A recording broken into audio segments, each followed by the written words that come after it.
Praise the Lord.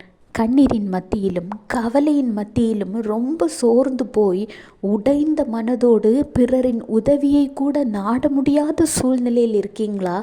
நீங்கள் பிறரின் உதவியை நாடினால் கூட அவர்கள் செய்வதற்கு இப்பொழுது தயாராக இல்லையா? ஆனால் நீங்கள் பிறரின் உதவியை தேட வேண்டிய அவசியமே இல்லை. ஏனெனில் நீங்கள் இப்பொழுது எங்கே இருக்கீங்க தெரியுமா? ஆண்டவராகிய இயேசு கிறிஸ்துவின் உள்ளங்கைகளில். ஆமாங்க, அவர் உங்களை தன் உள்ளங்கைகளில் வரைந்து வைத்திருக்கிறாராம்.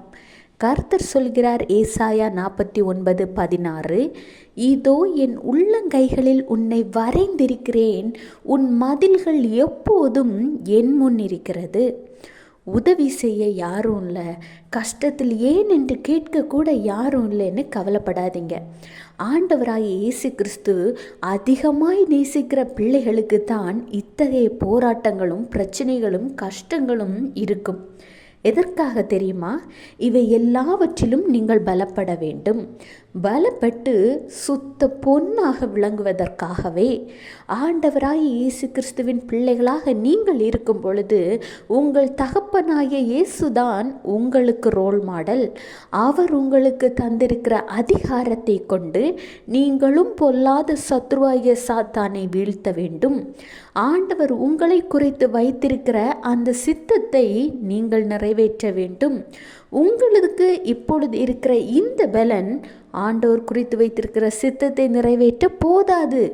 எனவே உங்களை கரடு முரடான பாதைகளின் வழியாக நடத்தி உங்களை பலப்படுத்துகிறார். ஆனால் ஒன்று மட்டும் ஞாபகம் வச்சுக்கோங்க, ஆண்டவராகிய இயேசு கிறிஸ்து உங்களை பலப்படுத்தும் பொழுது எவ்வளவு கஷ்டங்கள் போராட்டங்கள் உங்களுக்கு வந்தாலும் அவை எல்லாவற்றிலும் உங்களின் கரம் அவரின் வலக்கரத்தோடு பிணைக்கப்பட்டுள்ளது. எல்லாவற்றிற்கு மேல் அவர் தன்னுடைய உள்ளங்கைகளிலே உங்களை வரைந்திருக்கிறார். இது எவ்வளோ பெரிய பாக்கியம்னு யோசிச்சு பாருங்க. இதை நினச்சி பார்த்தீங்கன்னா உங்களுக்கு இப்பொழுது இருக்கிற இந்த கஷ்டம் பெரிய விஷயமா தெரியாது. ஏனெனில் நீங்கள் பெரிய காரியங்களை செய்ய ஆண்டவர் உங்களை தகுதிப்படுத்தி கொண்டிருக்கிறார். கவலையை விடுங்க, சந்தோஷமாக இருங்க. Have a blessed day. Jesus bless you.